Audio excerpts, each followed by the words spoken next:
Salut tout le monde.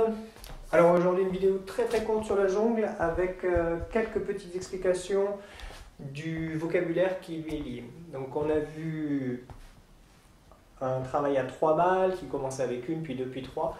Et en fait on va regarder un petit peu ce qui peut constituer un échauffement, donc avec ce mouvement là, qui est un mouvement de rotation. Vous voyez que les deux mains décrivent des cercles qui vont l'un dans un sens, l'autre dans l'autre, un dans un sens, l'autre dans l'autre.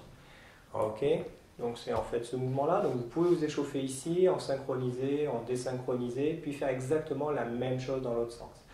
1, 2, un tourne dans un sens, c'est-à-dire dans le sens inverse des aiguilles d'une montre, pendant que l'autre tourne dans le sens des aiguilles d'une montre. En tout cas, si vous êtes dans mon sens. Donc, ces deux exercices nous amène vers deux points de vocabulaire. Cette première façon de jongler qui constitue le premier point d'échauffement qu'on vient de voir, eh bien là ici c'est ce qu'on appelle la cascade, cascade.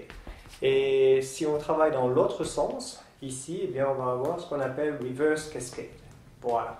Donc vous pouvez reprendre toutes les vidéos du tout départ, de la première vidéo qui vous apprend à jongler, pour voir que ce que vous avez commencé à faire ici, qui est en général un peu plus simple, vous allez pouvoir le travailler exactement à l'inverse avec le reverse cascade ou la cascade dans l'autre sens. Voilà pour... donc si vous avez envie de faire des cascades, poursuivez. Allez, ciao!